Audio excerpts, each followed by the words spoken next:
Okay, so I normally do these at like 8 a.m. on Inspirational Futures, but life happened, and I really thought that I wanted to catch my teacher friends, because I have quite a few. Because this has become really apparent. I always have known that especially autistic girls tend to mask. I didn't realize how incredibly good they are at it. I just went to two classrooms with the little girls in it, and teachers were oblivious that there was any problems at home. So these girls are learning to observe by looking around. Their need to fit in is so much bigger than their need for help with like sensory needs or communication. They learn to look at things, copy it, and make it work. They're really good observers. But when they get home, it's like meltdown after meltdown. They're uncooperative. They make their parents' life really hard. And teachers are often like, well, they're perfect at school. I don't understand why you're having so much trouble at home. And the truth is because they feel safe at home. At school, they're meeting teachers' expectations. They're meeting peers' expectations. They're meeting the bus driver's expectations of how they should show up. And so when they get home, they feel safe. All that tension of meeting everyone's expectations and not listening to what their needs are happens really, really often because they just want to fit in. A girl's need to fit in is way higher than a boy's. So how do you know if a student is masking? A good sign is when you ask a parent, how are things going at home? They're like, oh God, I don't know, like I can't do this. The other signs can be, you might be able to observe, you may not, is nervous twitches, like the hair curl, the biting nails, the rocking in certain situations.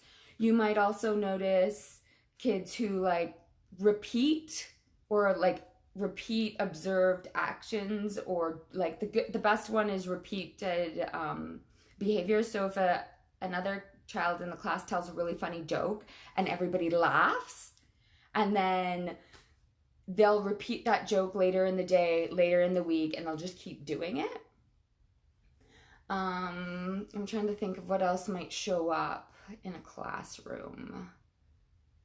You might be able to observe their sequence of observe something, test it, usually in a small group of trusted friends or on a one-on-one basis, and then you'll see them do it again on a larger scale.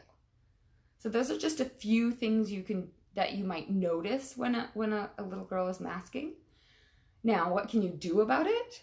One, you can make sure that the EA or someone in that classroom has a really good relationship with them, that one-on-one stuff, so that they feel comfortable saying, hey, I need out. I need a break. I don't understand what is said, rather than just smiling and nodding. You can talk about diversity. Make it a theme in your classroom, and learn to make group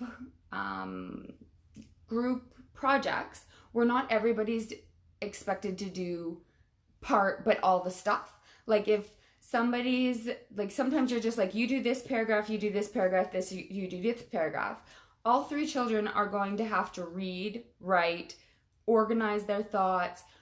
Instead, you might be like, okay, so you might come up with the information together. This person's really good at writing it out into sentences. This person's really good at illustrating. This person's really good at putting the booklet together. So that you learn to value what your strengths are. Because believe me, in this world, we're not expected to be good at everything. I sure can't build a website. I hire people to do that, right? Like, we just have to be realistic about our showing, modeling for the kids that you don't have to be good at everything, and it's okay to ask for help. That which leads me to the thing I always recommend and always have recommended is the Big Life Journal. That is my go-to for confidence, for perfectionists, for learning to enjoy the process. learning to be okay and have self-confidence. Yeah, it's an amazing podcast. They also have books for various ages now. They have daily mail outs that link to their podcast, and they're free. So yeah, check them out. The last thing I would say is give the children an escape route that is pretty like discreet, so that they just know they're allowed to leave and go to the quiet tent or to the sensory room. They don't need to say anything. They can just get up and go.